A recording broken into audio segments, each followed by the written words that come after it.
চার দেয়ালে মাঝখানে আজ একা আমি থাকি। চার দেয়ালে মাঝখানে আজ একাই আমি থাকি। জীবনে স্মৃতিগুলো চোখের জলে লিখি। জীবনে স্মৃতিগুলো চোখের জলে লিখি। নিঃসঙ্গ জীবন আমার আড়ালে ঢাকি। নিঃসঙ্গ জীবন আমার আড়ালে ঢাকি। মনের স্মৃতিতে এখন আলপনা কি। মনের স্মৃতিতে এখন আলপনা কি। মনের স্মৃতিতে এখন আলপনা কি। মনের স্মৃতিতে এখন আলপনা কি। আরেকটা কথা, খুব সাবধান। নোমান যেন কিছুতেই আমাদের প্ল্যানটা বুঝতে না পারে, মনে থাকবে? জি স্যার, আপনি কোনো চিন্তা করবেন না। তারপরে তোমরা কেন আমাকে আকার ইঙ্গিতে অপরাধী বানানোর চেষ্টা করছো? আমরা শুধু এতটুকুই চাচ্ছি যে শেষ বেলায় এসে চপল এতটা কষ্ট না পাক। আমি তো সেটাই চাইছি বাবা। সবচেয়ে ভালো হতো ওরা যদি তোমার সাথে বসতো। ঠিক আছে, তুই চেষ্টা করে দেখ ওদেরকে আমার কাছে নিয়ে আসতে পারিস কিনা। আমি আমার সাধ্যমতো চেষ্টা করব। আপনি আমার চেম্বারে উইদাউট পারমিশন কেন ঢুকলেন? আর সালাম কোথায়? সরি স্যার, এখন কি তাহলে পারমিশন নেওয়া?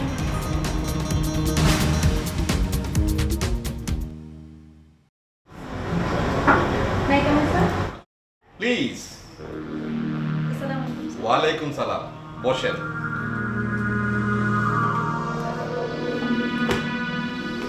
আবুনি, কি বুঝলেন? কোন ব্যাপারে স্যার? এই যে আমি আবার ফিরে আসলাম। বোঝার কি আছে? স্যার আবার আপনাকে রিক্রুট করেছেন, এখানে আশ্চর্য হওয়ার তো কিছু নেই। আছে আছে, আশ্চর্য হওয়ার অনেক কিছুই আছে। আপনি কি ভাবছিলেন মামুন সাহেব শেষ, মামুন সাহেবের চ্যাপ্টার ক্লোজ? অত সহজ না। মামুন সাহেবের চ্যাপ্টার আবার নতুন করে শুরু হয়েছে। এতে আপনি আশ্চর্য হন নাই? না স্যার, আশ্চর্য হয়নি। আশ্চর্য হইলে কি আপনি বলবেন? আপনি কি ভাবছেন আপনার সব অপমান আমি ভুলে গেছি? একটুকুও ভুলি নাই। আমি ইচ্ছা করলে এখনই আপনাকে অফিস থেকে বাইর করে দিতে পারি, কিন্তু না, আমি সেটা দিব না। কারণটা কি জানেন? আমি দেখতে চাই আপনি আমার সাথে কতদিন লড়াই করতে পারেন, কতটা লড়াই করতে পারেন। আমার সেরকম কোনো ইচ্ছাই নেই স্যার। তাছাড়া আপনার সাথে আমি কেন লড়াই করতে যাব? আরে আমারও তো সেই কোশ্চেন, আপনি কেন আমার বিরুদ্ধে লড়াই করতে যাবেন? কিন্তু আপনি লড়াই করছেন। দেখুন স্যার, আমি এর আগে আপনাকে অনেকবার বলেছি, আমি যাই করেছি কোম্পানির স্বার্থে করেছি। এখানে আমার ব্যক্তিগত কোনো স্বার্থই ছিল না স্যার। শোনো লাবণী, আমারে তুমি স্বার্থ দেখাইতে এসো না। তুমি কি ভাবছো তুমি একাই কোম্পানির স্বার্থ দেখো, আর কেউ কোম্পানির স্বার্থ দেখে না? আরে চেয়ারম্যান স্যারকে খামাখা আমাকে আবার নতুন করে রিক্রুট করছে এইখানে। আপনি রোজ যেভাবে বেশি বসে থাকতেন, স্যার তো বাধ্য হয়েছেন আপনাকে আবার রিক্রুট করতে। বসে থাকতাম, খালি বসে থাকতাম না, বসে বসে কাজ করতাম। এই যে 5 লক্ষ পিসের অর্ডার ক্যান্সেল হইলো, এই নতুন করে বায়ার কে আইনা দিছে? আমি। 25% প্রফিট কে করাই দিছে? আমি। তো স্যার আমাকে রিক্রুট করবে না কি তোমাকে রিক্রুট করবে? আর স্যারের সাথে আবার কি কথা হয়েছে হয় নাই সেটা আমি তোমার কেন বলবো? আমি সেটা জানতেও চাই না স্যার। আমি যেভাবে বলি সেভাবে কাজ করবা। It's an order. কোম্পানির লাভ, তোমারও লাভ, আমারও লাভ। এক কাজ করো, সবার ডেকে নিয়ে আসো, কোনো কনফারেন্স রুমে স্যার মিটিং ডাকছে, যাও।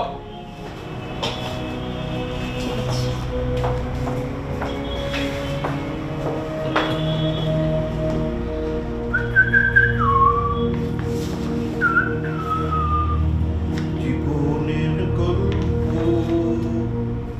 আছে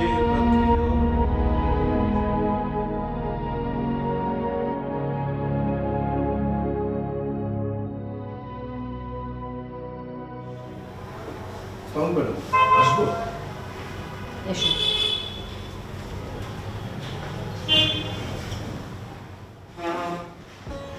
তুমি কিছু জানো আমি নাকি কোনো কারণ ছাড়াই অফিস থেকে 5 লাখ টাকা তুলেছি?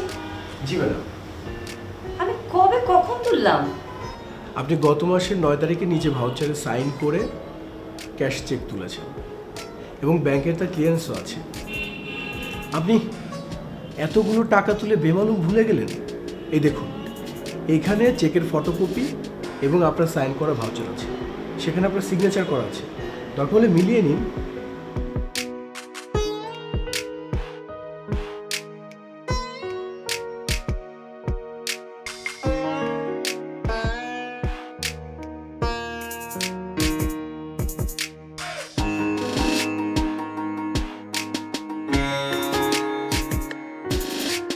আশ্চর্য, এত টাকা আমি গত মাসে অফিস থেকে নেইনি।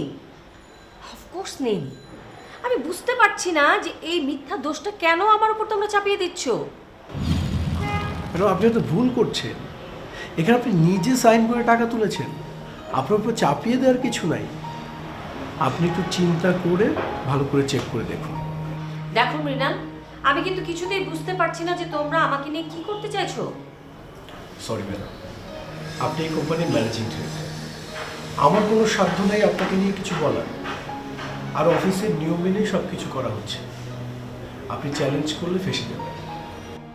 মৃণাল, মৃণাল, তুমি আমাকে অফিস চেনাবে না, আমাকে রুলস শেখাবে না। প্লিজ আমাকে হেল্প করো।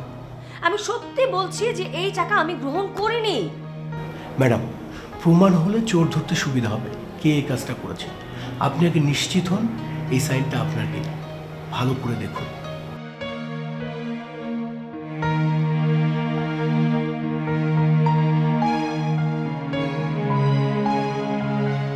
এটা আমার সাইন। তাহলে ম্যাডাম বলার তো আর কিছু সুযোগ থাকে না। আপনি নিজেই বলছেন এটা আপনার সাইন।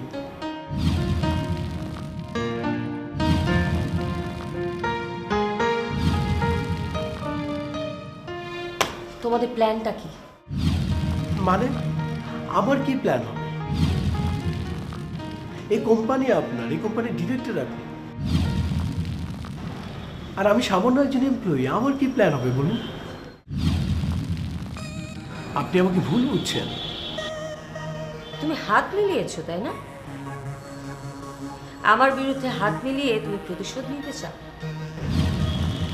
আপনি ভুল করছেন ম্যাডাম, আমি কিচ্ছু করছি না। আপনি হয়তো টাকা নেওয়ার কথা ভুলে গেছেন। আপনি ঠান্ডা মাথায় চিন্তা করুন, সব মনে পড়বে।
ভালো আছি, তুমি কেমন আছো?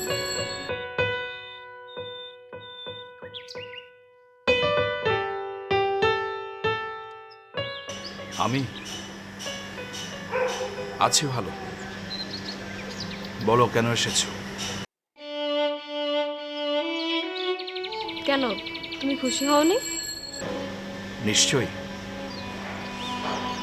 তোমার দেখা পাওয়া সেটা হোক এক ঝলকের, সেটাই আমার জন্য খুশির। যাক, শুনে ভালো লাগলো। তুমি তাহলে তোমার অপরাধ বুঝতে পারছো, আর সেই কারণেই আমার জন্য তোমার খুশি প্রকাশ পাচ্ছে। যাই হোক, তোমাকে আমি আমার বিয়ের দাওয়াত দিতে এসেছি।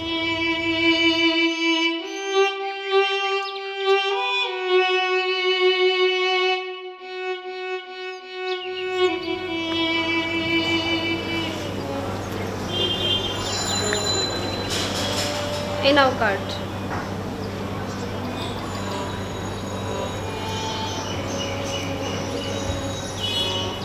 বাহ, চমৎকার হয়েছে কার্ডটা।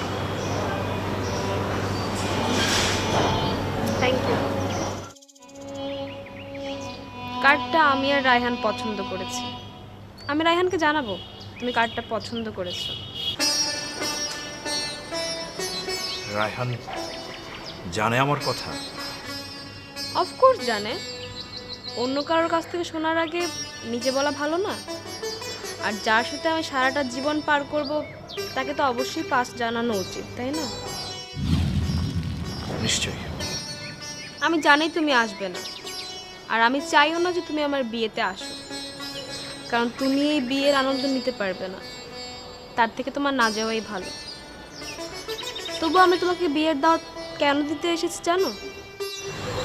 প্রতিশোধ নিতে, অপমান করতে। বাহ, তুমি তো খুব বুদ্ধিমান, খুব সহজেই বুঝে গেছো। দিনের পর দিন তুমি আমাকে অবহেলা করেছো, অপমান করেছো। তার প্রতিশোধ কি আমি না নিয়ে পারি বলো? ভালোই করেছে অপমান করে, কারণ বিয়ের আগে তোমার চেহারার মধ্যে কষ্টের ছাপ থাকলে কনে হিসাবে তোমাকে সুন্দর লাগতো না, আর রায়হানের কাছেও খারাপ লাগতো। ভালোই করেছে নীরু। আমি তোমার দেয়া সব অপমান, সব অপবাদ মাথা পেতে নিলাম। তুমি সুখী হও নীরু। ধন্যবাদ চপল। তুমি আমাকে অবহেলা না করলে আমি মানুষ চিনতে পারতাম না, রায়হানকেও খুঁজে পেতাম না। আমার সারাটা জীবন কেটে যেত তোমার মতো অযোগ্য স্বার্থপর মানুষের সাথে, আর আমি ভাবতাম তুমি পৃথিবীর সেরা মানুষ। নীরু, নীরু, আমার শরীরটা ভালো না। তোমার যদি কথা শেষ হয় আমি ভেতরে যেতে পারি। কেন? তোমাকে তোমার প্রিয় বান্ধবী সেবা করছে না? নীরু, আমি তোমার সঙ্গে ঝগড়া করতে চাই না। আমার ভাবতে অবাক লাগে, তোমার এই নোংরা মন মানসিকতা কোথায় লুকিয়ে রেখেছিলে? অন্যকে দোষ দেওয়ার আগে নিজের অপরাধ খোঁজো চপল, সেটাই তোমার জন্য ভালো হবে। আমি তোমার চেহারা আর দেখতে চাই না। ভেবেছিলাম তোমাকে ক্ষমা করে দেব, কিন্তু তুমি হচ্ছ ক্ষমার অযোগ্য।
দেখতে চাই তোমরা আমার কি করতে পারো।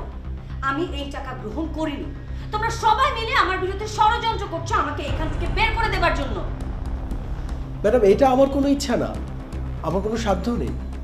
আবার চেয়ারম্যান স্যার চাইলে আপনার বিরুদ্ধে কোনো এলিগেশন থাকবে না। আপনি কেন এত ভাবছেন? ভুল করেছি মৃণাল, আমি মস্ত বড় ভুল করেছি তোমাকে বিশ্বাস করি।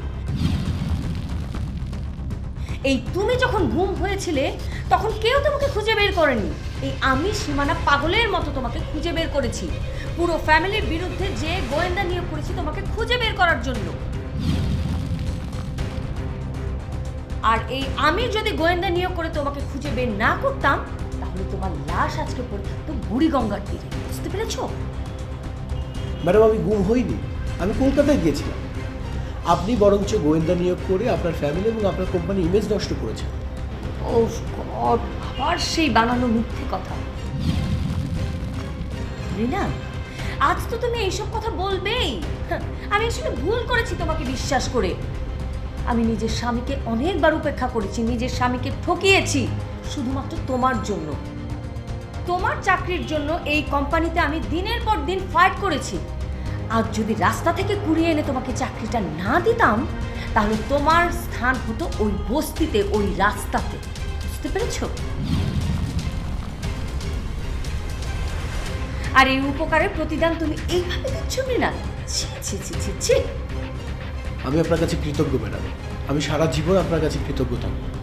কিন্তু আপনি যে অভিযোগগুলো করলেন সেগুলো আমার প্রাপ্য নয়।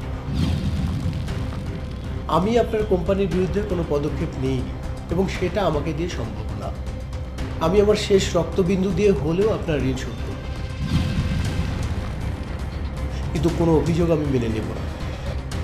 আমি তোমাকে একদমই বিশ্বাস করি না মৃণাল, কারণ তুমি একটা বেঈমান। আজ যদি আমি কোনো ফলস পজিশনে পড়ি এবং আমার কোনো শাস্তি হয় এর জন্য পুরো দায়ী থাকবে তুমি, এবং আমি এর জন্য তোমাকে কখনো ক্ষমা করব না। আর যদি আমি বেঁচে যাই তাহলে অবশ্যই আমি তোমাকে শাস্তি দেব। এই কোম্পানিতে সবার সামনে আমি তোমাকে চরম অপমান করে ঘাট ধাক্কা দিয়ে এখান থেকে বের করে দেব, কথাটা মনে রেখো। শোনো মৃণাল, মেয়েরা যেরকম ভালোবাসতে পারে ঠিক সেরকম ঘৃণাও করতে পারে। সব পুরুষের সেই ঘৃণা নেবার মতো ক্ষমতা থাকে না। আমি দেখতে চাই সেই ঘৃণা তুমি নিতে পারো কি না। Mind it.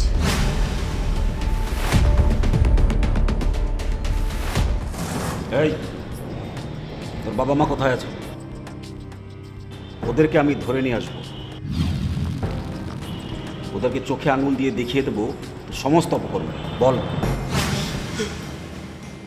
না স্যার, আমার বাবা মাকে ডাকবেন না। আমার বাবা প্যারালাইজ, মা খুব অসুস্থ, আমার মা মরে যাবে স্যার। প্লিজ স্যার, আমার মাকে ডাকবেন না স্যার, ডাকবেন না। তাদের জন্য তোর এতটুকু দয়া মায়া থাকলে তুই এই কাজটা কিছুতেই করতে পারতি না।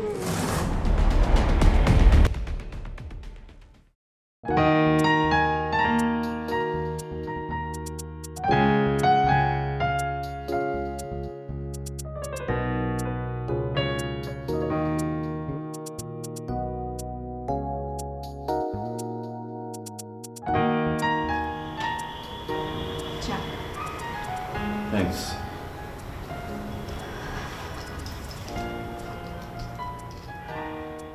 বেশ গুছিয়ে নিয়েছো সব কিছু, তাই না? হ্যাঁ, একার জন্য যতটা লাগে। আর আমি গুছিয়ে চলতে পছন্দ করি, তুমি সেটা জানো। শুধু জানো না সংসারটা করতে। এতদিন পর দেখা করতে এলে, ঝগড়া না করলে চলছে না। রোশনি কোথায়? ও রিনাদের বাসায়। রিনা তোমাকে বলেনি? বলেছে, কিন্তু আমার সন্দেহ ও তোমার এখানেই আছে। এরকম সন্দেহের কারণ? কারণ খুবই সহজ, তুমি রোশনিকে নিজের কাছে রেখে দিতে চাইছো। রোশনি সত্যিই রিনাদের বাড়িতে। এবার বিশ্বাস হলো তো আমি রোশনিকে আটকে রাখিনি? না, বিশ্বাস হয়নি। এটা তোমার আরেকটা কুটচাল হতে পারে। তুমি রিনাদের বাসায় রোশনিকে রেখে ওকে কনভিন্স করতে চাইছো। আমি চলে যাওয়ার আগ পর্যন্ত তুমি ওকে ওখানে আটকে রাখবে। চার দেয়ালে রিনা তোমাকে কোন ব্যাপারে কনভিন্স করতে গিয়েছিল? আকাশ থেকে পড়লে যেন রিনা তো বললো তুমি সব জানো। স্যার, তিনি পুরো অস্বীকার করেছেন যে উনি টাকা নেননি। আমি ওনাকে সকল প্রমাণ দেখিয়েছি। হ্যাঁ, এটাই স্বাভাবিক, সে মানতে চাইবে না, আর তোমার কাজ হচ্ছে তাকে মানানো। তুমি আমার বিশ্বাস ভঙ্গ করেছো। মানুষ বিশ্বাসী বাঁচে। তোমার জন্য আমি মনে কষ্ট পেয়েছি। আব্বা, আমি খুব দুঃখিত। আসলে আমি ভুল করেছিলাম। নিজের চেহারা দেখে নিজেই ভয় পায়, লোকজন তো ভয় পাইবই। আচ্ছা, আপনি কি বিয়ে করেছেন? তুমি আমার বিরুদ্ধে যে অভিযোগটা করলে সেটা কোনো প্রমাণ দিতে পারবে? প্রমাণ তো অনেক আগেই আপনি দিয়েছেন বাবা। মৃণালকে গুম করে আপনি আমার উপর স্মৃতিতে এখন আলপনা কি